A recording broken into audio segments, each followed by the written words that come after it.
వాక్యంలో ఉన్న ఆ సంతృప్తి, ఆనందం అనేది దేంతో కూడా పోల్చలేము. మీరు వాక్యం చదువుతున్నప్పుడు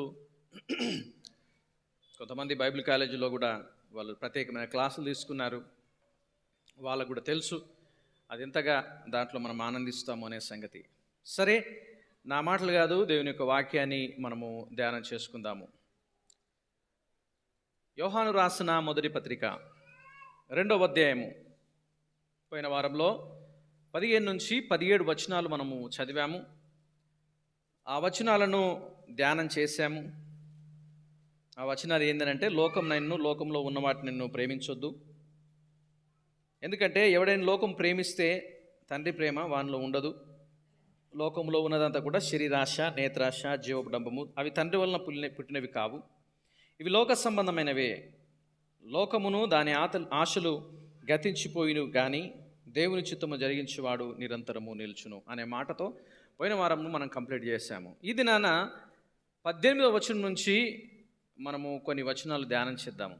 యాక్చువల్గా నేను చదువుతున్నప్పుడు 18 నుంచి 29 వచనాల వరకు ఒకసారే కంప్లీట్ చేద్దాం అనుకున్నాను. కానీ దీని గురించి చదువుతూ ఉంటే, దీనిలో ఉన్న సత్యాలను తెలుసుకుంటూ ఉంటే, కేవలం నేను చదివి నేను ఎంజాయ్ చేయడమే కాదు, కానీ ఈ సత్యాలు వింటున్న మీకు కూడా అర్థమయ్యే విధంగా అర్థం చేయించడానికి అనువుగా అవకాశంగా తీసుకోవాలని. సో ఇవన్నీ కూడా ఒకేసారి అన్నీ కూడా అన్ప్యాక్ చేయలేము. ఇక్కడున్న వచనాలన్నీ కూడా ఒకటే రోజు అవి కంప్లీట్ అయ్యే పరిస్థితి లేదు, కంప్లీట్ కాలేవు. కాబట్టి నేను కొన్ని వచనాలు మాత్రం తీసుకొని ఇది మీతో నేను మాట్లాడడానికి ఇష్టపడుతున్నాను. దేవుని వాక్యంలో నుంచి యోహాను రాసిన మొదటి పత్రిక 2వ అధ్యాయము 18 నుంచి 23 వరకు ఇది నా పాఠ్య భాగము. మనకు 23 వరకు, ఆ తర్వాత 24 నుంచి లేకపోతే ఎంతవరకు మనం చేయగలమో అంతవరకు మనం చేద్దాము. మిగతా పాయింట్స్ను మనం తర్వాత నేర్చుకుందాము. బైబిల్ తీసి అందరూ కూడా నాతో పాటు కలిసి చదవండి. నేను చదువుతున్నప్పుడు దయచేసి మీరు మీ బైబిల్లో చూడవలసిందిగా మనవి చేస్తున్నాను. దేవుని వాక్యం ఈ విధంగా చెప్తుంది: చిన్నపిల్లలారా, ఇది కడవరి గడియ. క్రీస్తు విరోధి వచ్చునని వింటిరి కదా. ఇప్పుడు అనేకులైన క్రీస్తు విరోధులు బయలుదేరి ఉన్నారు. ఇది కడవరి గడియ అని దీని చేత తెలుసుకొనుచున్నాము. వారు మనలో నుండి బయలు వెళ్ళిరి గాని వారు మన సంబంధులు కారు. వారు మన సంబంధులైతే మనతో కూడా నిలిచియుందురు. అయితే వారందరూ మన సంబంధులు కారని ప్రత్యక్షపరచబడినట్లు వారు బయలు వెళ్ళిరి. 20వ వచనము: అయితే మీరు పరిశుద్ధుని వలన అభిషేకం పొందినవారు గనక సమస్తమును ఎరుగుదురు. మీరు సత్యమెరుగని వారైనందున నేను వ్రాయలేదు గాని మీరు దాన్ని ఎరిగి ఉన్నందునను ఏ అబద్ధమును సత్య సంబంధమైనది కాదని ఎరిగి ఉన్నందున మీకు రాయిచున్నాను. అంటే 21వ వచనం అర్థం ఏంటంటే, సత్యము, దేవుని వాక్యము, సత్య సంబంధమైన విషయాలు మీకు తెలుసు అని దాని యొక్క అర్థము. 22వ వచనము: యేసు క్రీస్తు కాడని చెప్పువాడు తప్ప అబద్ధికుడెవడు? తండ్రిని కుమారుని ఒప్పుకొనని వీడే క్రీస్తు విరోధి. కుమారుని ఒప్పుకొనని ప్రతివాడు తండ్రిని అంగీకరించువాడు కాడు. కుమారుని ఒప్పుకొనివాడు తండ్రిని అంగీకరించువాడు. ఇంతటితో ఆపుదాము. ఈ వచనాలు మనం ధ్యానం చేద్దాం. మనం కళ్ళు మూసుకొని ప్రార్థనలో దేవుని యొక్క సహాయాన్ని మనం కోరుకుందాము. పరిశుద్ధుడా, జీవముగల మా ప్రియ పరలోకమందున్న ప్రభువా, మీరు వివరిస్తేనే కానీ మానవులమైన మాకు అర్థం చేసుకోవడం అసాధ్యం. మీ సహాయం అంటూ మాకు లేకపోతే మా జీవితంలో ఏది కూడా మేము గుర్తించలేము. అదేవిధంగా ప్రభా, పరిశుద్ధాత్ముడా, మీ సంధిలో మరొకసారి మీ సంధి మేము ఆహ్వానిస్తున్నాము. మీరు మాకు ఇచ్చిన ఆ జ్ఞానము, ఆలోచన, ఆ వివేచనను బట్టి కృతజ్ఞతలు చెల్లిస్తున్నాము. ఇక్కడ చదవబడిన మాటలన్నింటి కూడా మేము గుర్తించి ప్రభా మీకు మహిమ చెల్లించుటకు సహాయం చేయండి. మేమందరం కూడా మీరు ఏదైతే నేర్చుకోవడానికి మా నుండి ఆశిస్తున్నారో, మేము నేర్చుకోవాలని మీరు ఆశిస్తున్నారో, అది నేర్చుకుంటకు ఈ దినాన, ఈ సమయాన మీరు సహాయం చేయమని యేసు పరిశుద్ధమైన నామములో ప్రార్థిస్తున్నాము తండ్రి, ఆమేన్. చదవబడినటువంటి యొక్క భాగంలో నుంచి నేను కొంచెం ఉపోద్ఘాతము, ఇంట్రడక్షన్ లాగా చెప్తాను. దాన్ని మీరు అందరు ధ్యాస పెట్టండి. ఈ మొదటి యోహాను రాసిన పత్రిక చాలా దినాల నుంచి చేస్తున్నాము. దీన్ని అర్థం చేసుకోవాలంటే యాక్చువల్గా యోహాను రాసిన మొదటి పత్రిక నేను ప్రారంభించిన సమయం నుంచి నేను ఎంత ఈజీగా అనుకొని ప్రారంభించానో అంత ఈజీగా ఇది లేదు. కొన్నిసార్లు అనిపిస్తుంది ఏంటంటే దీన్ని పక్కకు పెట్టేసి ఇంకో పత్రికనో, ఇంకో పుస్తకమో, ఇంకో గ్రంథాన్నో చదివితే, ధ్యానం చేస్తే బాగుంటుంది అని నేను అనుకుంటా. కానీ మళ్ళీ అనిపిస్తుంది ఏంటంటే ఇట్లాంటి ఛాలెంజెస్ వచ్చినప్పుడే నిలబడి ఎదుర్కొని అర్థం చేసుకోవడానికి దేవుని సహాయాన్ని మనం అడిగితే దేవుడు తప్పనిసరిగా అర్థం చేయిస్తాడు. మనకందరికి తెలుసు పరిశుద్ధాత్ముడు ఉన్నదే మన జీవితాల్లో దానికోసం. పరిశుద్ధాత్ముని దేవుడు మనకిచ్చాడు, సర్వసత్యంలో నడిపించడానికి మనతో ఉన్నాడు. బైబిల్లో చూస్తే అర్థం చేయించడానికి, ఒప్పించడానికి పరిశుద్ధాత్ముడు ఉన్నాడు. కాబట్టి నేర్చుకోవడానికి, బలపడడానికి, అర్థం చేసుకోవడానికి పరిశుద్ధాత్ముడు మనకు సహాయం చేస్తాడు. ఈ మొదటి యోహాను రాసిన పత్రిక ప్రతి వచనంలో కూడా, ప్రతి అధ్యాయంలో కూడా మనం చూస్తూ ఉంటే రెండింటిని యాక్చువల్గా ఇక్కడ మనకు ప్రజెంట్ చేస్తున్నాడు. ఒకటేంటంటే నిజమైన విశ్వాసులు ఎవరు, నిజమైన విశ్వాసం లేనివారు ఎవరు, క్రైస్తవులు ఎవరు, క్రైస్తవులు కానివారెవరు, లోకములో ఉన్నవాళ్ళు, సంఘంలో ఉన్న వాళ్ళంతా క్రైస్తవులేనా, క్రీస్తు సంబంధులేనా, లేకపోతే సంఘంలో ఉన్న వాళ్ళు సైతాను సంబంధులో కొంతమంది, క్రీస్తు సంబంధులో కొంతమంది ఉంటారా అని మనం ఆలోచిస్తే ఇందులో 3 విషయాలు చెప్తున్నాడు. ఏంటంటే మొట్టమొదటిగా దేవుని సంబంధులు ఎవరు, లేకపోతే దేవుని యొక్క క్రీస్తును వెంబడించేవారు ఎవరు. దీనికంటే ముందుగా ఇక్కడ 3 విషయాలు చెప్తున్నాడు. ఏంటంటే దేవుని వెంబడించేవారు ఎవరు, వాళ్ళ గుణగణాలు ఏ విధంగా ఉంటాయి, క్రీస్తును, క్రీస్తు సంఘాన్ని, క్రీస్తు విషయాలను, ఆత్మ సంబంధమైన విషయాలను అపోజ్ చేసేది ఎవరు, వాళ్ళ గుణగణాలు ఏ విధంగా ఉంటాయి. 3వ సెక్షన్లో ఏం మాట్లాడుతానంటే ఈ క్రీస్తును వ్యతిరేకించే వారు నిజంగా ఎలాంటి లక్షణాలను వాళ్ళు చూపిస్తారు అని ఈ యొక్క పుస్తకం అంతట్లో మనం చూస్తాము. ప్రత్యేకంగా 2వ అధ్యాయంలోనికి వచ్చి చూస్తే 2వ అధ్యాయంలో 3 రకాల పరీక్షలు మనకు కనిపిస్తాయి. అధ్యాయము ప్రారంభంలోనే నేను మీకు చెప్పాను, బహుశా కొంతమంది గుర్తుకుండొచ్చు. ప్రారంభంలో నేను చెప్పినదంటే ఈ అధ్యాయంలో 3 రకాల పరీక్షలు ప్రజల ముందు పెడతాడు. ఒకటి రిలేషనల్ పరీక్షలు అంటారు. అంటే ఇది సంబంధాలకు సంబంధించిన పరీక్షలు. ఏ సంబంధాలు? క్రైస్తవులుగా, దేవుని బిడ్డలంగా, సంఘంలో ఉన్నవారంగా ఒకరి మధ్యలో ఒకరు ఏ విధంగా ఉంటుంది.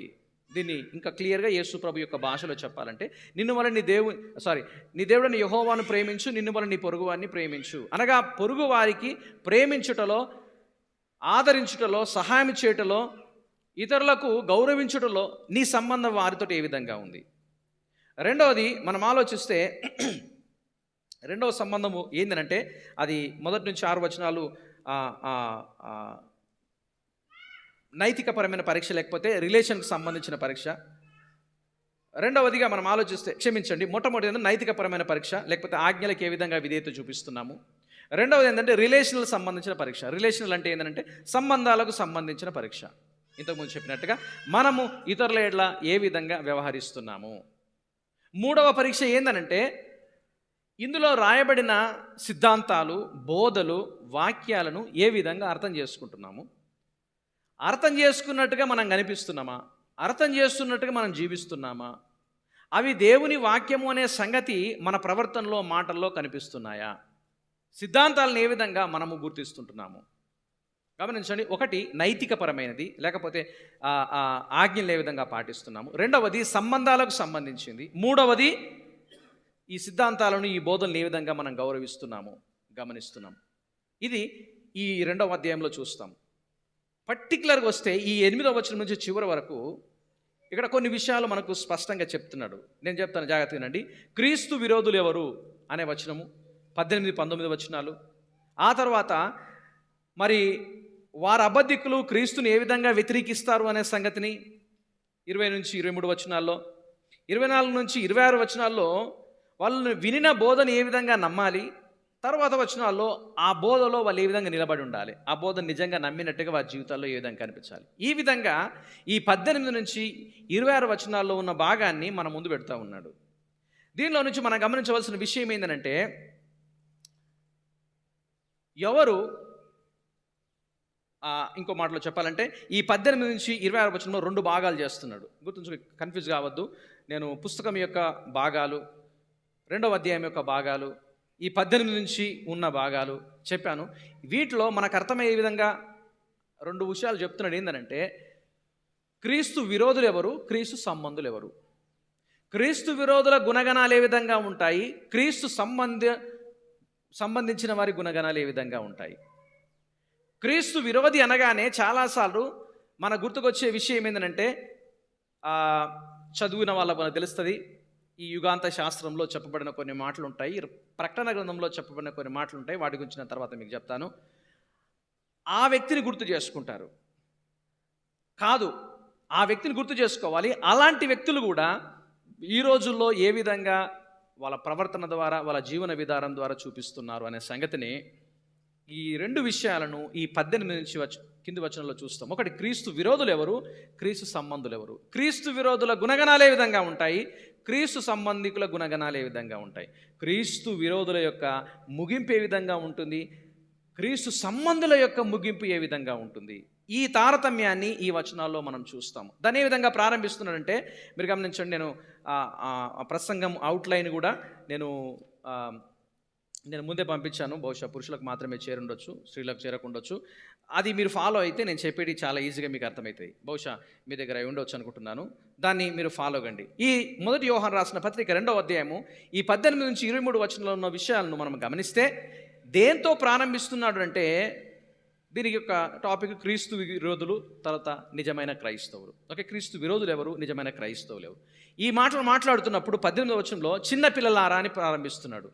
మనకు తెలుసు, ఈ మొదటి యోహాను రాసిన పత్రికలో చూస్తే పదే పదే ఈ పదం కనిపిస్తుంది, చిన్నపిల్లలారా, చిన్నపిల్లలారా. చిన్నపిల్లలారా అన్న మాట యొక్క అర్థం ఏంటంటే, వాళ్ళతో ఉన్న ఒక మంచి సంబంధాన్ని బట్టి. కొంతమంది పండితులు అంటారు ఏంటంటే, ఈ సమయం వచ్చేసరికి యోహానుకు సుమారు 90 సంవత్సరాల వయసు ఉంది కాబట్టి, ఆ సంఘంలో లేకపోతే అక్కడ ఉన్న పరిసర ప్రాంతాల్లో క్రైస్తవులైన వారిలో ఈయననే అందరికంటే పెద్ద వయసులో ఉన్నాడు కాబట్టి, ఈయనకంటే చిన్న వయసులో ఉన్న వారందరినీ కూడా పిల్లారా అని పిలుస్తున్నాడని. మనము మన కాంటెక్స్ట్లో లేకపోతే మన సంస్కృతిలో ఆలోచిస్తే ఈ పదాన్ని వాడినామంటే కొంచెం దగ్గరి సంబంధాన్ని చూపిస్తున్నట్టు లెక్క. ఫర్ ఎగ్జాంపుల్, పెద్దోళ్ళు పిలుస్తారు, బిడ్డ అని పిలుస్తారు, అంతే కదా. వాళ్ళ సొంత బిడ్డలే కాదు, వేరే వాళ్ళను కూడా ఆ మాటతో పిలుస్తారు. దాని యొక్క అర్థం ఏంటంటే, ఆప్యాయతను, ప్రేమను వ్యక్తపరచుట అని మనం గమనించాలి. సో ఆ విధంగా చిన్నపిల్లలారా అని ఈ పదాన్ని వాడుతూ ఏమంటున్నంటే, కడవరి గడియ అంటున్నాడు. చిన్నపిల్లలారా, కడవరి గడియ. కడవరి గడియ అంటే ఏంది? దీని గురించి చివరి దినాలు, చివరి రోజులు, దీని గురించి చాలామంది థియరీస్ ఉన్నాయి. కానీ నేను 2 మాత్రం మీ దృష్టికి తీసుకొస్తాను. ఒకటి ఏంటంటే, యోహాను వృద్ధాప్యంలో ఉన్నాడు కాబట్టి, జీవిత అంతంలో ఉండు కాబట్టి, ఇక అది దృష్టిలో పెట్టుకొని ఇదంతా కడవరి గడియ అని చెప్తున్నాడు అని కొంతమంది అంటారు. అది నిజమైన వాస్తవం కాకపోవచ్చు. కానీ కాంటెక్స్ట్గా చూస్తే యేసు ప్రభు చెప్పాడు ఆ గడియ వస్తుంది అని. మార్కు సువార్త 13వ అధ్యాయం 33వ వచనంలో ఈ గడియ ఎప్పుడు వస్తుంది, ఈ గడియ ఏంది అని మనం ఆలోచిస్తే, ఈ కడవరి గడియను ఏ విధంగా భక్తులు గుర్తించారు, మనం ఏ విధంగా గుర్తించాలంటే, యేసుక్రీస్తు ఈ లోకంలోనికి వచ్చినప్పటి నుండి మళ్ళీ ఆయన 2వ రాకడ వస్తాడు. ఈ మధ్యలో ఉన్న ఈ పీరియడ్ ఇప్పటికీ 2000 సంవత్సరాల కంటే ఎక్కువైంది. ఇంకా 2000 సంవత్సరాలు కావచ్చు, చెప్పలేము. ఈ మధ్యలో ఉన్న ఈ సమయాన్ని బైబిల్ భాషలో కడవరి గడి అంటారు. ఇది సంఘము ప్రారంభము, సంఘము విధానము, లేకపోతే దేవుని యొక్క వాక్యము, విమోచన సువార్త ప్రకటించే దినాలు. ఈ దినాలన్నింటినీ కడవరి గడి అంటారు. మీ దృష్టిలో పెట్టుకోండి, కడవరి గడి అని అంటే యేసుక్రీస్తు లోకంలోనికి వచ్చిన నాటి నుండి మళ్ళీ ఆయన రాబోతున్నాడు. ఆయన వచ్చాడు, జీవించాడు, మరణించాడు, తిరిగి లేచాడు. 45వ దినమున ఆయన ఆరోహణం వెళ్ళాడు. నేను ఏ విధంగా వెళ్తున్నానో మళ్ళీ తిరిగి వస్తానని చెప్పాడు. పరిశుద్ధాత్ముడు కూడా సాక్ష్యం ఇచ్చాడు, దూతలు కూడా సాక్ష్యం ఇచ్చారు. మళ్ళీ వచ్చే సమయం, ఈ మధ్యలో ఉన్న పీరియడ్ను, మధ్యలో ఉన్న సమయాన్ని కడవరి గడియ అంటారు. ఈ కడవరి గడియలో ఇప్పుడు చెప్తున్న మాట ఏంటంటే, క్రీస్తు విరోధి వచ్చునని వింటిరి కదా. క్రీస్తు విరోధి ఎవరు? నేను కొన్ని మాటలు చెప్తానండి. ఇక్కడ 2 పదాలు వాడబడ్డాయి, మీరు చూడండి. క్రీస్తు విరోధి, ఆ తర్వాత ఇంకో మాట ఏముంది? క్రీస్తు విరోధులు. 2 మాటలు, ఒకటి క్రీస్తు విరోధి, రెండవది క్రీస్తు విరోధులు బయలు వెళ్ళారు. క్రీస్తు విరోధి ఎవరు అని అంటే, మనం ఒకసారి ఆలోచిస్తే ప్రకటన గ్రంథంలో కావచ్చు, చరిత్రలో చెప్పబడిన కొన్ని సత్యాలు ఉన్నాయి. లోక అంతంలో ఆయన ఈ లోకంలోనికి మళ్ళీ మధ్యాకాశంలోనికి వచ్చినప్పుడు, మనకంటే ముందుగా చనిపోయిన వారు ఆయన రాజ్యంలో చేరతారు, ఆయనతో పరలోక రాజ్యానికి వెళ్తారు. జీవించున్న మనము కూడా వెళ్తాం. ఒకవేళ ఆ టైం కల్లా మనం కానీ పోయినామనుకో, మనం కూడా ఆయన మధ్యాకాశంలోనికి వచ్చినప్పుడు మనం చేయబడిన సమాధుల నుంచి లేస్తాము, ఆయన దగ్గరికి చేరుతాము. గుర్తుంచుకోనండి, ఇదంతా ఆయన సమాజంలో అనగా సంఘము ఆయన యొద్దకు చేర్చబడిన తర్వాత 7 ఏళ్ల శ్రమల కాలం వస్తుంది. ఈ 7 ఏళ్ల శ్రమల కాలంలో 3.5 సంవత్సరాలు చాలా సింపుల్గా అనుకున్నట్టుగా ఉంటాయి. మిగతా 3.5 సంవత్సరాలు చాలా సివియర్గా, చాలా కఠినంగా ఉంటాయి. ఈ కఠినంగా ఉన్న సమయంలో ఈ 7 ఏళ్ల శ్రమల కాలంలో ఒక ఆయన లేస్తాడు. ఆయన ఏమంటారంటే క్రీస్తు విరోధి, ఇంకో భాషలో మీరు వినొచ్చు యాంటీ క్రైస్ట్ అంటారు, లేకపోతే అంత్య క్రీస్తు అని అంటారు. ఈయన చేసే పనులు చాలా ఉంటాయి, కఠినంగా ఉంటాయి, ప్రజలను మోసపరిచే విధంగా ఉంటాయి. ఈయన గురించి దానియేలు గ్రంథంలో చెప్పబడింది 6వ అధ్యాయంలో 7వ అధ్యాయంలో 7వ అధ్యాయం 8వ అధ్యాయంలో 9వ అధ్యాయంలో కూడా చెప్పబడ్డది. అది పాత నిబంధనలో మనం కొత్త నిబంధనలో చూసినట్లయితే 2వ తెస్సలోనికి రాసిన పత్రిక 2వ అధ్యాయంలో 1 నుంచి 12 వచనంలో చెప్పబడ్డది. ప్రకటన గ్రంథం 13, 14 అధ్యాయాలు కూడా చెప్పబడ్డది.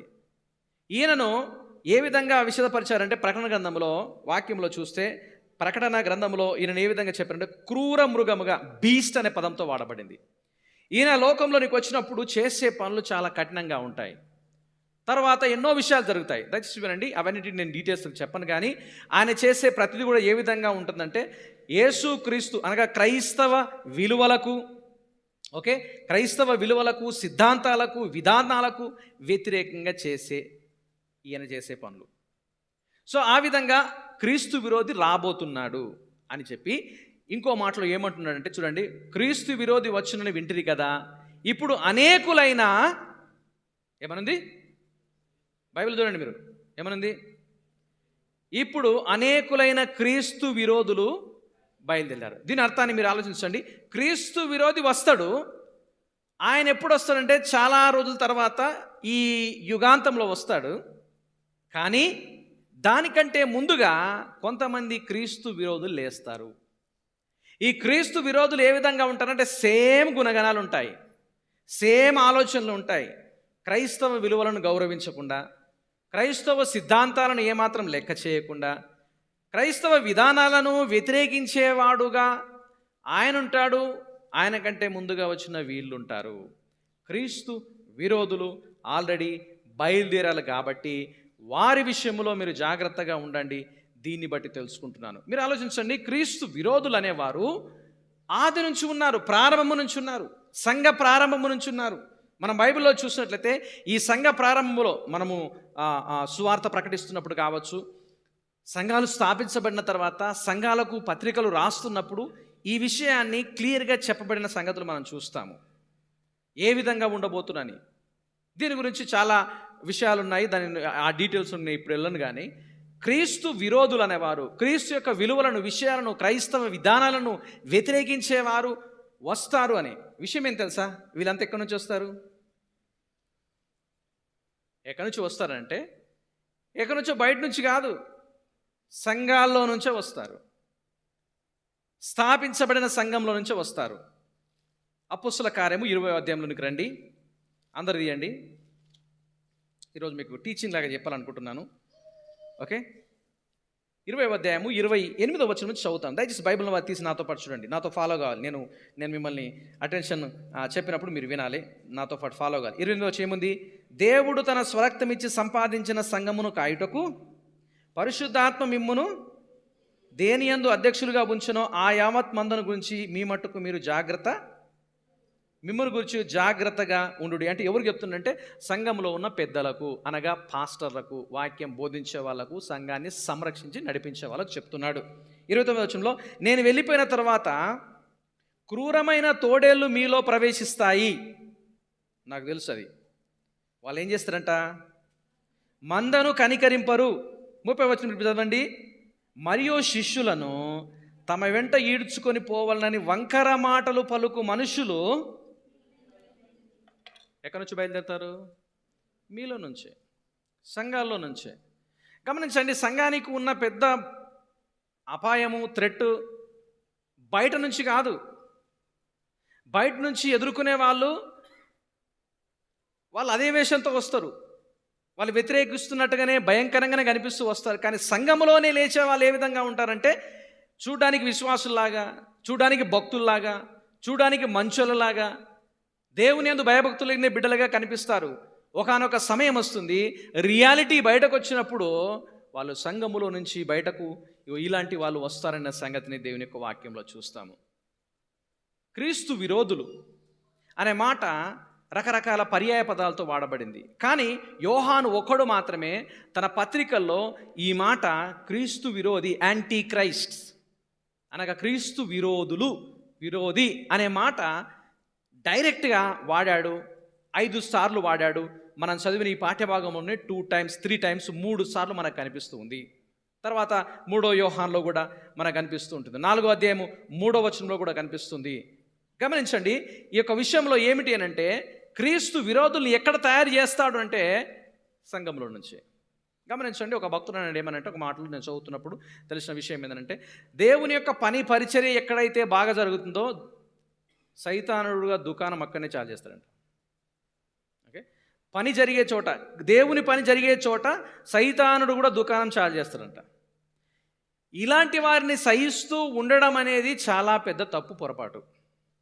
ఇలాంటి వారితో దాన్ని ఇంకో విధంగా చెప్పాలంటే సహిస్తూ ఉండడం అనేది చాలా పొరపాటు. దయచేసి గమనించండి, మనం ఆలోచిస్తే మనం ఏ విధంగా శ్రద్ధ చూపిస్తున్నాము, ఏ విధంగా ఇలాంటి వాటికి ఆకర్షితులవుతున్నాము. ఇంకో మాట చెప్పమంటారా, క్రీస్తు విరోధులని మనం అంటున్నాం, కానీ మనము క్రీస్తు విరోధులు కావడానికి ఎంత దూరంలో మనం ఉన్నాము నేను ముందు చూపిస్తాను, మీరు ఆలోచించండి. ఇలాంటి పరిస్థితుల్లో ఏదో ఒక విధంగా ఈ క్రీస్తు విరోధులకు, క్రీస్తు విరోధమైన సంఘటనలు, సంగతులకు ఆకర్షితులు అయ్యే అవకాశాలు ఎక్కువగా ఉంటాయి. ఎందుకంటే క్రీస్తు విరోధులకు, క్రీస్తు విరోధికి ఉన్న ఒక మంచి అని మనం అనదు, కానీ ఒక ఇంపార్టెంట్, ఒక గొప్ప క్వాలిటీ ఏంది అని అంటే, గొప్ప క్వాలిటీ అని అనాలో కాదో కానీ చాకచక్యంగా ఆలోచించే క్వాలిటీ ఏంది అని అంటే మోసపరిచే గుణము. ప్రకటన గ్రంథం 13వ అధ్యాయము 14వ వచనంలో ఈ మాట చూస్తాము. వాని అనుచరులను ఎక్కడైతే ఉంటాడో అక్కడ వారిని మోసం చేయడానికి, వారి వశంలో చేసుకోవడానికి, ఓకే, సంఘాల్లో కావచ్చు, సమాజాల్లో కావచ్చు, సేవకులైన వాళ్ళు కావచ్చు, కాలేజీలు కావచ్చు, యూనివర్సిటీస్ కావచ్చు, ఇలాంటి వారి మధ్యలో తనకు సంబంధించిన వారిని ఎప్పుడు కూడా తయారు చేయటానికి సైతానుడు ఎప్పుడు కూడా సిద్ధంగా ఉంటాడు. మనం ఆలోచిస్తే బైబిల్లో క్రీస్తు విరోధుల గురించి, వాళ్ళ మోసం గురించి చాలా స్పష్టంగా చెప్పబడింది. యేసుక్రీస్తు శిష్యులు ఉన్నారు ఎంతమంది చెప్పండి? 12 మంది. 12లో ఒక ఆయన డూప్లికేట్ ఉన్నాడు. ఓకే, అపోస్తులైన పౌలు పరిచర్య చేసినప్పుడు కూడా ఎంతోమంది అపోస్తులు ఉన్నారు. అపోస్తులలో కూడా ఎంతోమంది ఇలాంటి వారు లేచారు, ఇలాంటి వాళ్ళు ఆగం చేశారు. పౌలు యొక్క పరిచర్యలో కూడా చాలామంది ఉన్నారు. బైబిల్లో చూస్తే కొంతమంది గురించి 2వ తిమోతికి రాసిన పత్రిక 4వ అధ్యాయంలో కొంతమంది పేర్లు రాస్తాడు. దేమా అని, అలెగ్జాంద్రు అని, ఇంకొంతమంది గురించి రాస్తాడు. జనరల్గా 2వ కొరింథీ రాసిన పత్రిక 11వ అధ్యాయము, ఓకే, 26వ వచనంలో అక్కడ ఒక పెద్ద లిస్ట్ రాస్తాడు. ఆ లిస్టులో ఏమంటుంది తెలుసా? కపట సహోదరుల వల్ల ఆపదలు కలిగినాయి అని. కపట సహోదరులు అంటే ఎవరు? యథార్థమైన వాళ్ళు కాదు, యథార్థ క్రైస్తవులు కాదు. ఈ యథార్థ క్రైస్తవులు కాని వారు సంఘానికి,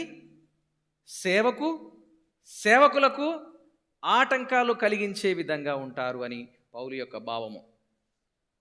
దీనిలో నుంచి మనం తెలుసుకోవాలి, ఇలాంటి వారి నుండి మనల్ని మనము, మన కుటుంబాలను, మన సంఘాలను ఏ విధంగా సంరక్షించుకోవాలి, మన పిల్లల్ని ఏ విధంగా కాపాడుకోవాలి, ఇలాంటి వారి ప్రభావం అనేది మన మీద పడకుండా మనం ఎలాంటి జాగ్రత్తలు తీసుకోవాలి, ఏ విధంగా వీటిని మనం గుర్తించాలి అని మనం చూస్తే 18వ వచనంలో చాలా చక్కగా చెప్పాడు. వీళ్ళు ఆల్రెడీ ఏం చేశారంట?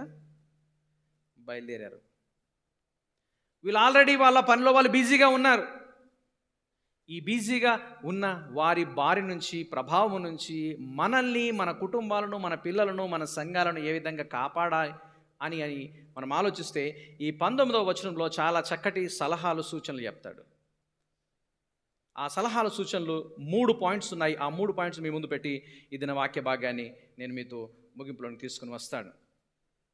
ఓకే, క్రీస్తు విరోధులు క్రైస్తవులు. ఈ క్రీస్తు విరోధులు మనం చూసినట్టుగా మోసపరిచే ఆత్మ కలిగిన వారు. మోసం చేయడం అంటే గుర్తుంచుకోండి, మనం పెద్దగా ఆలోచించాల్సిన అవసరం లేదు. సత్యాన్ని అసత్యంగా వక్రీకరించడం.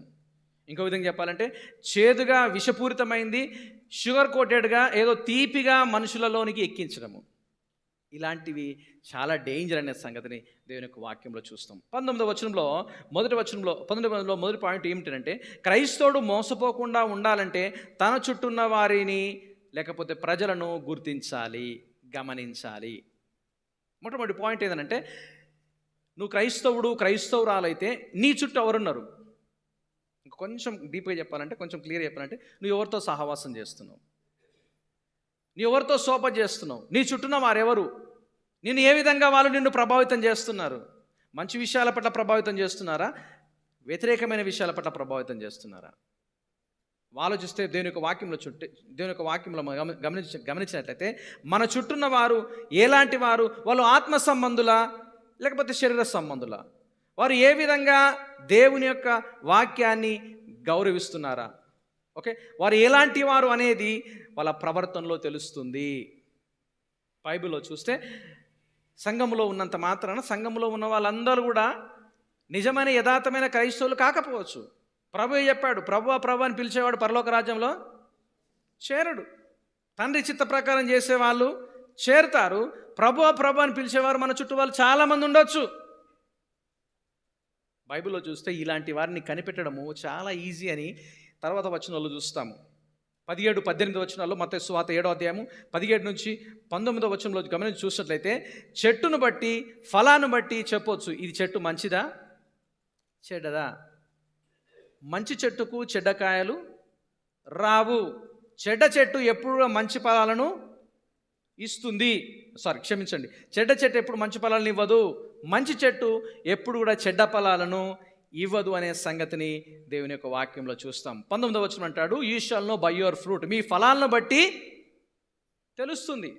మన చుట్టూన్న వారి యొక్క జీవిత విధానాన్ని మనం పరిశీలన చేయాల్సిన అవసరం మనకున్నది. వారు నిజంగా దేవుని సంబంధుల, ఆత్మ సంబంధుల, క్రీస్తు సంబంధుల, క్రీస్తు విరోధుల అనే సంగతిని చాలా ఈజీగా తెలుస్తుంది వారి యొక్క విధానము చేత, వాళ్ళ మాటల చేత.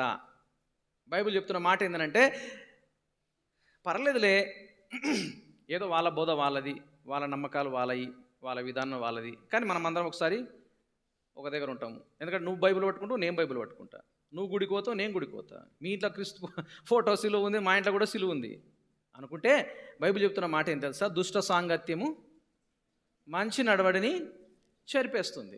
గుర్తుంచుకోండి, 2 టమాటాలు, పాడైన టమాటా, మంచుకున్న టమాటాను దగ్గర పెట్టినామనుకో, మంచుకున్న టమాటా పాడైన టమాటాను మంచిగా చేస్తుందా? దీని ప్రభావం దాని మీద కంటే దాని ప్రభావం దీని మీద ఎక్కువగా ఉంటుంది. దుష్ట సాంగత్యం అనేది మంచి నడవడిని చెరిపేస్తుంది. ఎందుకంటే మీరు గమనించండి, దీంట్లో మనం గమనిస్తే వాళ్ళు సహవాసం నుండి తొలగిపోయిన వారు. 19వ వచనం చూడండి, ఏమనుంది? వారు మనలో నుండి బయలుదేరి కానీ, గట్టిగా, వారు మన సంబంధులు కాదు. మొట్టమొదటిగా చేసే పని ఏందనంటే, చెరిపేవాళ్ళు, క్రీస్తు విరోధులు, వీళ్ళని గమనించవలసిన అవసరము ప్రతి ఒక్కరికి ఉన్నది. వాళ్ళ యొక్క ఫస్ట్ గుణగణాలు ఏంది అనంటే, సహవాసాన్ని నుంచి తొలగిపోయిన వారు, సహవాసాన్ని లెక్క చేయని వాళ్ళు. ఆలోచించండి, ఏమైందా? వస్తుంది, చూసి మళ్ళీ వస్తుంది, మీరు చూడు. సహవాసం నుంచి తొలగిపోయిన వారు. మీరు గమనించండి, సహవాసం నుంచి బైబిల్లో చూస్తే సహవాసానిగా కూడుకున్నట మీరు నిర్లక్ష్యము చేయొద్దు. ఆది సంఘంలో చూస్తే వాళ్ళు అనుదినము, అనుక్షణము, అన్ని సమయాల్లో సహవాసంగా కూడుకోవడం అనేది వాళ్ళు మానేయాలి. సో క్రీస్తు విరోధులు మొట్టమొదటి గుణలక్షణాలు ఏమిటి అనంటే, వాళ్ళ సహవాసాన్ని నుంచి దూరం అవుతారు. ఇక్కడ మాట ఆలోచించండి, ఇది కేవలము ఈ సంఘం విడిచిపెట్టి ఇంకో సంఘానికి గుడలు కాదే మాట్లాడేది. ఓకే, ఇంకో సంఘాన్ని విడిచిపెట్టి ఇంకో సంఘానికి వెళ్ళేవారు కాదు మాట్లాడేది. ఇక్కడ చెప్పిన మాట ఏంటంటే, వాళ్ళు పూర్తిగా దేవుణ్ణి ధిక్కరించేవాళ్ళు, వాళ్ళకు అనుకూలమైన సహవాసాన్ని వెతుక్కునేవారు. వాక్యానుసరమైంది కాకపోతే వాక్యానుసారమైంది కాకపోతే వారు దేవుని లేకపోతే క్రీస్తు విరోధులు అని వాళ్ళు మనలో నుంచి వెళ్ళిపోయారు, సహవాసం నుంచి వెళ్ళిపోయారు. నా మాట ఏనండి, ఇక్కడ చెప్తున్న మాట ఏంటంటే ఈ సంఘాన్ని వదిలిపెట్టి ఇంకో సంఘానికి వెళ్ళిపోయిన ఇది కాదు ఇక్కడ చెప్పబడిన మాట. వాళ్ళు పూర్తిగా దేవుని సంబంధుల సహవాసాన్ని నిర్లక్ష్య పెడుతున్నారు. వాక్యానుసారమైన సహవాసాన్ని వారు నిర్లక్ష్య పెడుతున్నారు. ఎందుకనంటే గమనించండి, సహవాసాన్ని వదిలిపెడితే జరిగే సంఘటన. ఇక్కడ ఒక సంగతి చెప్తే జాగ్రత్తగా అండి. చాలాసార్లు అనుకుంటే సహవాసాన్ని వదిలిపెడితే పాస్టర్ని వదిలిపెడతారు, పాస్టర్ని వదిలిపెడితే దేవుణ్ణి వదిలిపెడతారు. ఈ మూడు నేను ఒక చోట విన్నాను. కానీ నేను వాక్యానుసారంగా మనం ఆలోచిస్తే సహవాసాన్ని వదిలిపెట్టడానికంటే ముందుగా అసలు దేవుణ్ణే వదిలిపెడతారు వాళ్ళు. అది మనకి ఎప్పుడు తెలుస్తుంది అంటే సహవాసానికి బంద్ అయినప్పుడు. ఓకే, ఆ తర్వాత ఏంది, సేవకుని యొక్క బోధను అంగీకరించినప్పుడు. ప్రేమ దేవుని బిడ్డలారా, బ్రాడ్ కాదు, నేను సింపుల్గా మీకు ఒక టెస్ట్ పెడతా.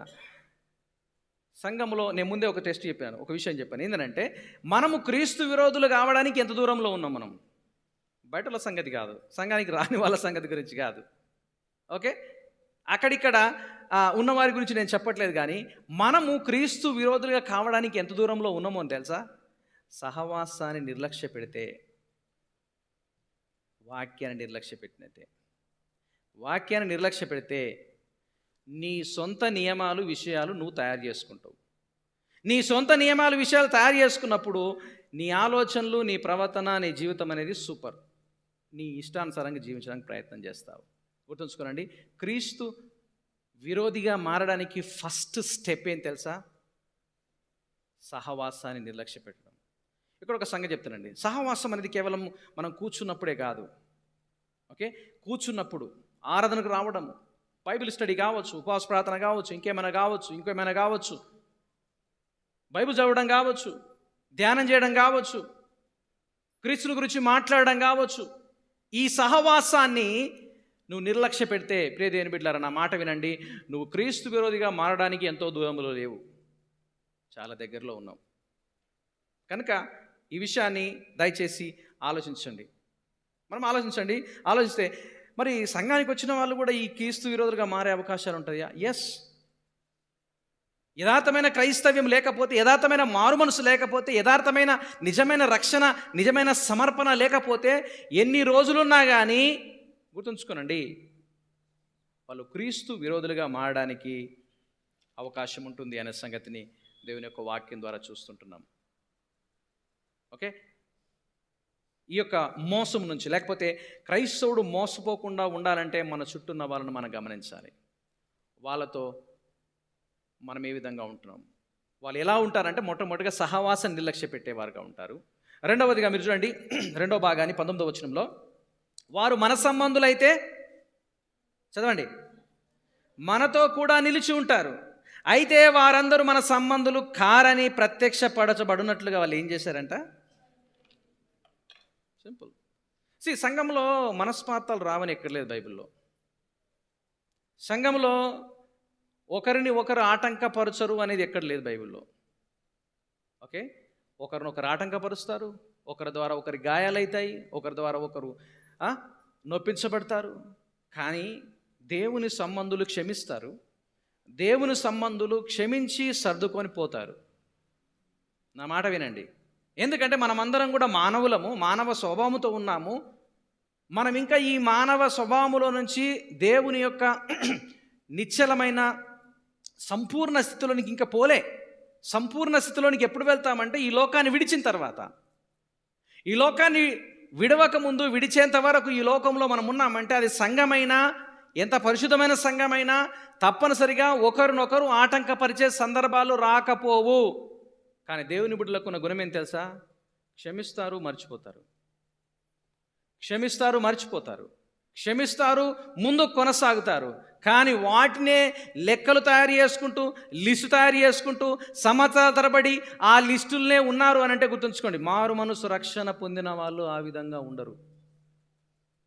మారు మనసు రక్షణ పొందిన వారు వాటిని మర్చిపోతారు. గుర్తుంచుకోనండి. వాళ్ళకున్న ఇంకో గుణం ఏం తెలుసా? వాళ్ళు విశ్వాసం నుంచే తొలగిపోవచ్చు. వాళ్ళ విశ్వాసం ఫస్ట్ సహవాసం నుంచి తొలగిపోయిన వారు. రెండో భాగంలో చూస్తే వాళ్ళు మనలో ఉన్న వాళ్ళైతే మన దగ్గరనే ఉండేవాళ్ళు, అంటే విశ్వాసంలోనే ఉండేవాళ్ళు. రక్షణ జీవితాన్ని వాళ్ళు కొనసాగించేవారు, రక్షణ ఆనందాన్ని ఇతరులకు పంచేవారు. వాళ్ళు మన సంబంధులు కారు కాబట్టి మనలో నుంచి బయలు వెళ్ళారు. గుర్తుంచుకోండి, చాలామంది ఆ రోజుల్లో యేసుక్రీస్తు మాటను, సంఘ వ్యవహారాలను, సంఘ విషయాలను నిర్లక్ష్య పెట్టి ఈ పౌలు చెప్పిన బోధకు, యోహాన్ చెప్పిన బోధకు చాలా వ్యతిరేకంగా తయారైపోయి విశ్వాసాన్నే వదిలేసుకున్నారంట, విశ్వాసముల నుంచే వెళ్ళిపోయారంట. 2వ తిమోతి రాసిన పత్రిక 4వ అధ్యాయంలో దేమా అనే వ్యక్తి గురించి మాట్లాడుతూ అంటాడు, అతడు ఇహలోకమును ప్రేమించి వెళ్ళిపోయాడంట తెస్సలోనిక పట్టణానికి. డిజర్టెడ్ అనే పదం ఉంది, అంటే ఏం తెలుసా, ఇహలోకాన్ని ప్రేమించి. అంతకుముందు కొలసి రాసిన పత్రికలో చూస్తే ఆయన గురించి చాలా చక్కగా రాస్తాడు. దేమా నాతో ఉన్నాడు, మీకు వందనములు చెప్తున్నాడు, దేమా ఈ పని చేస్తున్నాడు అని.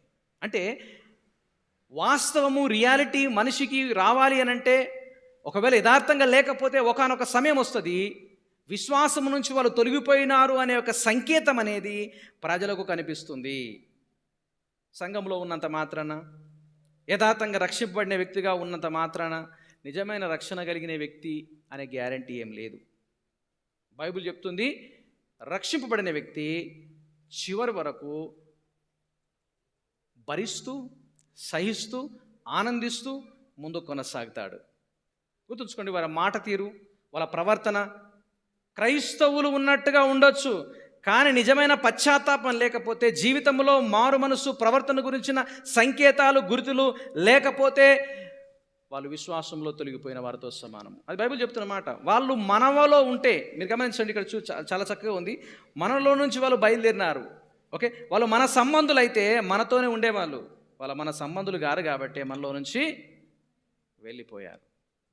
ప్రియ దేవుని బిడ్డలారా గమనించండి, వాళ్ళు మొట్టమొదటిగా సహవాసాన్ని విడిచిపెట్టిన వారై ఉండొచ్చు, రెండవదిగా విశ్వాసాన్ని విడిచిపెట్టిన వారై ఉండొచ్చు, మూడవదిగా చాలా చక్కగా ఉంది ఏం తెలుసా, 26వ వచనంలో ఉంది ఏంటంటే, వాళ్ళు నిజమైన క్రైస్తవులను మోసపరచడానికి ప్రయత్నం చేసే వాళ్ళు కూడా ఉండొచ్చు.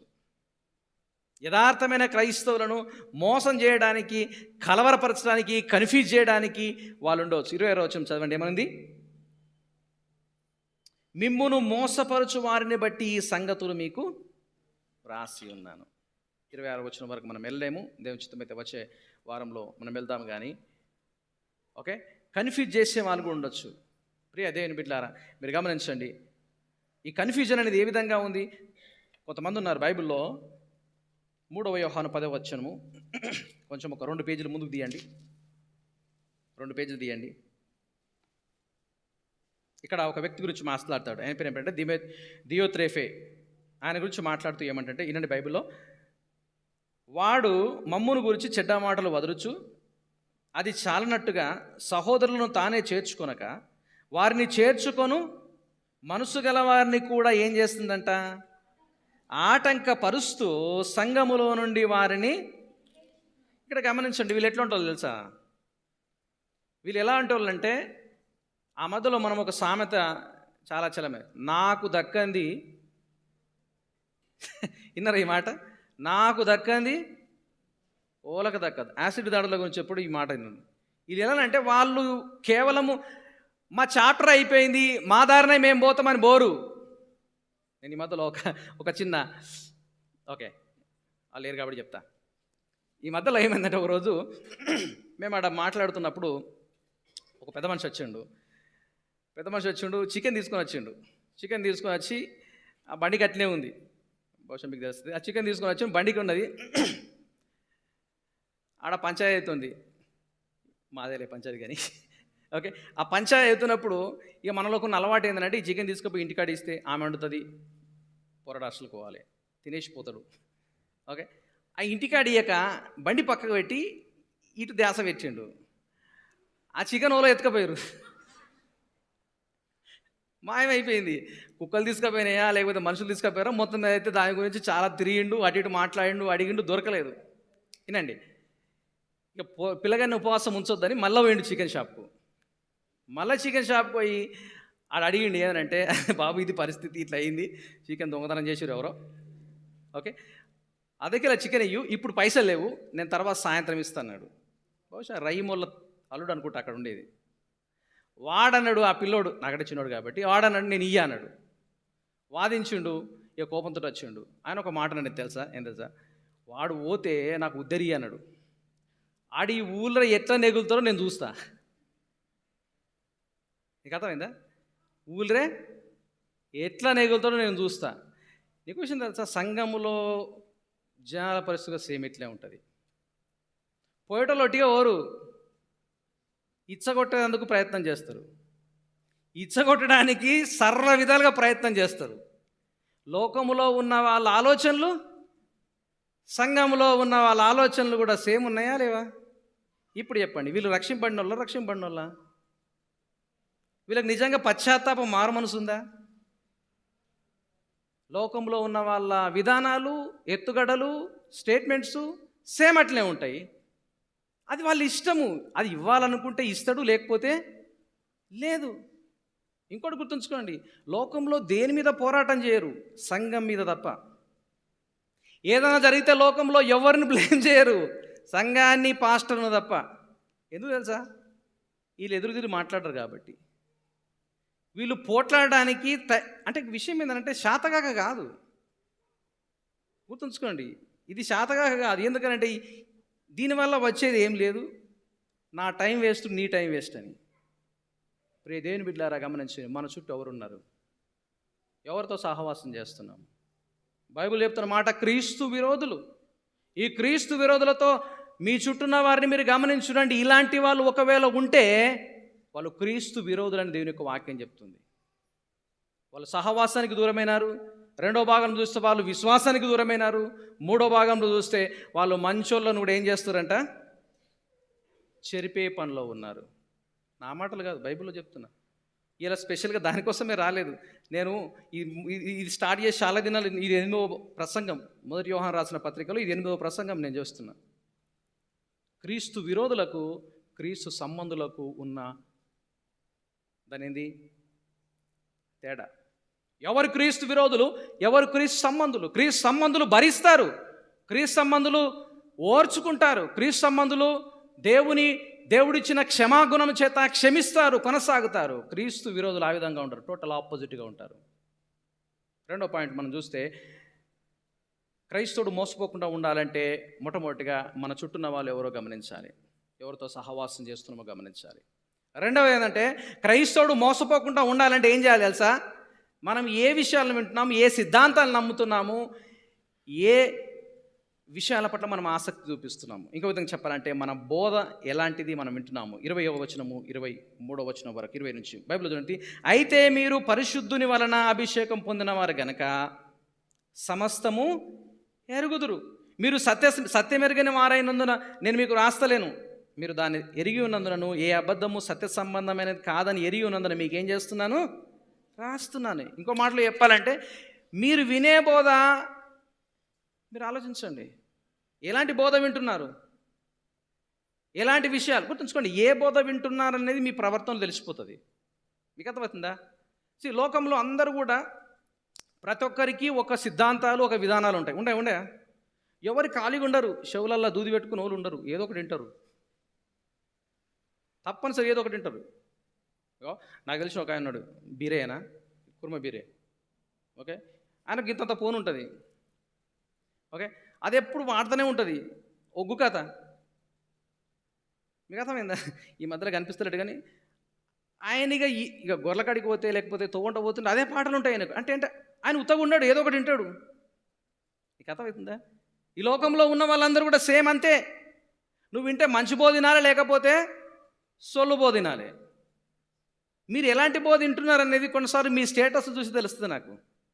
ఎవరిని హైలైట్ చేద్దామని చూస్తున్నారు, ఎవరిని నిజంగా ప్రమోట్ చేయడానికి చూస్తున్నారు, తప్పుడు బోధకులను నిజంగా వాక్యానికి వక్రీకరించి చెప్పేవారికి ఈ పెద్ద మోసం ఏం తెలుసా? క్రైస్తవంలో ఉన్న పెద్ద మోసం ఏం తెలుసా?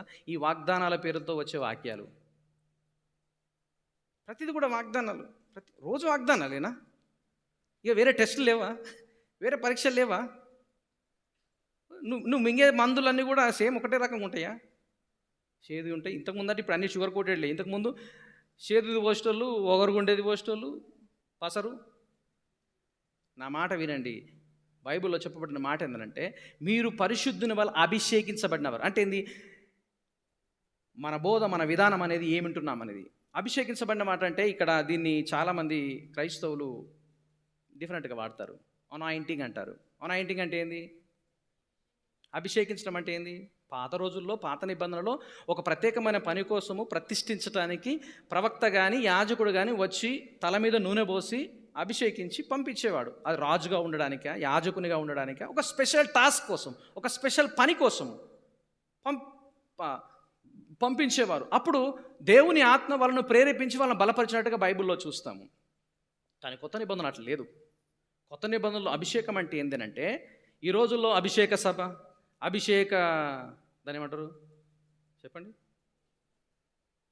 అభిషేకం ఇచ్చే నూనె జల్లుడు, బూడిద జల్లుడు, ఇవి కాదు ఇక్కడ చెప్పింది. అభిషేకించబడిన వారు అని అంటే మీరు యేసుక్రీస్తులో విశ్వాసం ఉంచారు, పరిశుద్ధాత్మను మిమ్మల్ని ముద్రించాడు, ఆయన బిడ్డగా మార్చుకున్నాడు, మీ పాపములు క్షమించబడ్డవి, మీకు ఆయన సంచకరువుగా ఉన్నాడు. ఇంకో విధంగా చెప్పాలంటే మీలో ఉన్నాడు. హల్లెలూయా.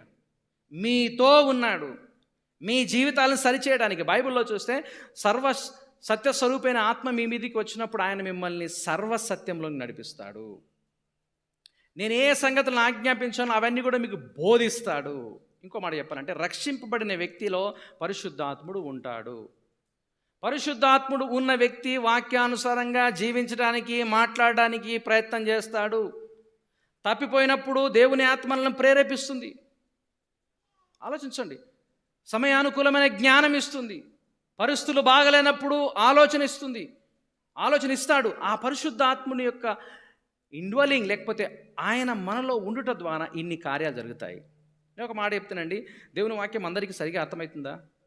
మీ సంగతి ఏందో మీరు బాగా అర్థం చేసుకుంటారు. నా సంగతి చెప్తాను. నేను 2 సంవత్సరాలు బైబిల్ కాలేజ్ చేశాను. ఇన్ని సంవత్సరాల నుంచి నేను సేవలో ఉన్నాను. ప్రతి వారం కూడా వాక్యం చెప్పేందుకు నేను సోమవారమే స్టార్ట్ చేస్తాను దీన్ని ప్రారంభం చేసి ప్రిపేర్ కావడానికి. కానీ కొన్ని అర్థాలు, కొన్ని థాట్స్ అనేటివి సోమవారం నుంచి షాల్ చేసి దాన్ని ఎంత చదివినా కానీ కొన్ని థాట్స్ నాకు శనివారం రాత్రే నాకు కనిపిస్తాయి. అవి ఇకపోతుందా? శనివారం రాత్రి కనిపిస్తాయి కొన్నిసార్లు. అరే దీన్ని ఈ విధంగా అర్థం చేసుకోవచ్చా? కొన్నిసార్లు వాక్యం చెప్పడానికంటే ముందుగా నేను ఆఫీస్లో కూర్చుండి మళ్ళీ ఒకసారి నేను నా ప్రసంగాన్ని అంతా కూడా రివ్యూ చేసుకుంటాను. అప్పుడు వస్తుంది నాకు థాటు. గమనించండి, మనమందరం కూడా దేవుని మీద ఆధారపడాలని అదొక సంకేతం. నాకు వాక్యం తెలుసు, నాకు అన్ని తెలుసు, నేను గర్వపడాల్సిన అవసరం లేదు. ఆ థాటు, ఆ ఆలోచన పరిశుద్ధాత్ముడు ఆయన యొక్క అనుకూల సమయాన్ని బట్టి మనకిస్తాడు. ఇక్కడ ఒక సంగతి చెప్తానండి, మన జీవితాల్లో కూడా సేమ్ అంతే. మనం చేసే పనుల్లో కావచ్చు, మన మాటల్లో కావచ్చు, మన కార్యకలాపాల్లో కావచ్చు, మన వాక్యం చదువుతున్నప్పుడు కావచ్చు, సంఘానికి రావడానికి కావచ్చు, సంఘానికి వచ్చిన తర్వాత కావచ్చు, సహవాసంలో కావచ్చు, వీటన్నిటినీ ఎప్పటికప్పుడు పరిశుద్ధాత్ముడు తన అనుకూల సమయాన్ని బట్టి, మన విధేయతను బట్టి ఆయన మనకు నేర్పిస్తాడు. అదే విధంగా జరుగుతుందంటే పరిశుద్ధాత్ముడు మనలో ఉన్నాడు కాబట్టి, మనతో ఉన్నాడు కాబట్టి. 20వ వచనంలో చూస్తే 21వ వచనంలో మీరు సత్యం ఎరుగని వారైనందున మీరు దాని యొక్క అర్థం ఏంటంటే 21వ వచనంలో మీకు తెలియదని నేను చెప్తలే కొత్త సంగతి, మీకు ఆల్రెడీ తెలుసు. మీకు తెలుసు కాబట్టి నేను గుర్తు చేస్తున్నాను, జ్ఞాపకం చేస్తున్నాను. ఈ విషయాలను మీకు మళ్ళొకసారి గుర్తు చేస్తున్నాననే సంగతిని దేవుని యొక్క వాక్యం ద్వారా చూస్తుంటున్నాం. ఇక్కడ క్రైస్తవుడు మోసపోకుండా ఉండాలంటే పరిశుద్ధాత్ముని గురించిన అవగాహన, బోధ కరెక్ట్ ఉండాలి. రెండవదిగా చూస్తే యేసు క్రీస్తుని గురించిన అవగాహన, బోధ కరెక్ట్ ఉండాలి. ఒక్క మాట చెప్పిన ఇక్కడ ముగిస్తే దేవుని దీన్ని వచ్చే వారం కంటిన్యూ చేస్తాను. చాలా టైం అయిపోయింది, నా టైం అయిపోయింది. యాక్చువల్లీ నేను 3 పాయింట్స్ అనుకుని 1 పాయింట్ కానే ఉన్నాను. రెండవ పాయింట్ను కొంచెం జస్ట్ మీకు ఇంట్రొడ్యూస్ చేస్తాను. యేసు క్రీస్తుని గురించి మనం ఏం ఆలోచిస్తున్నాం? యేసు క్రీస్తు అంటే ఎవరు? అంటే ఫోటో పెట్టుకొని అయినా కాదు నేను అది చెప్పమని చెప్తాను. నేను ఆయనలో నీకు నచ్చిన గుణాలేంది, ఆయన ఏ విధంగా నువ్వు గౌరవిస్తున్నావు? మనం చూస్తే బైబిల్లో 22వ వచనంలో చూడండి, యేసు క్రీస్తు కాడని చెప్పువాడు తప్ప అబద్ధికుడెవరు? తండ్రి కుమారుని ఒప్పుకొనని వీడే క్రీస్తు విరోధి. క్రీస్తుని గురించి సరిగా అవగాహన లేకపోతే క్రీస్తుని వ్యతిరేకించినట్టే. క్రీస్తుని వ్యతిరేకిస్తే క్రీస్తు విరోధిగా చెప్పండి మారినట్లే. మళ్ళీ గుర్తు చేస్తున్నా, క్రీస్తు విరోధులు ఉన్నారు. కానీ క్రీస్తు విరోధులకు అలాంటి గుణగణాలు ఒకవేళ మనలో ఉన్నాయేమో. ఆ విధంగా మనము దేవుని యొక్క కార్యాలను నిర్లక్ష్య పెడుతున్నామేమో, దేవుని కార్యాలకు ఆటంకం కలిగిస్తున్నామేమో. క్రీస్తు విరోధులుగా మారకుండా ఉండడానికి దేవుని యొక్క వాక్యం ద్వారా గుర్తు చేస్తున్నాడు. 2వ యోహాను రాసిన పత్రికలో ఈ క్రీస్తు విరోధి గురించి మాట్లాడుతుంటున్నాడు. 7వ వచనంలో చూడండి.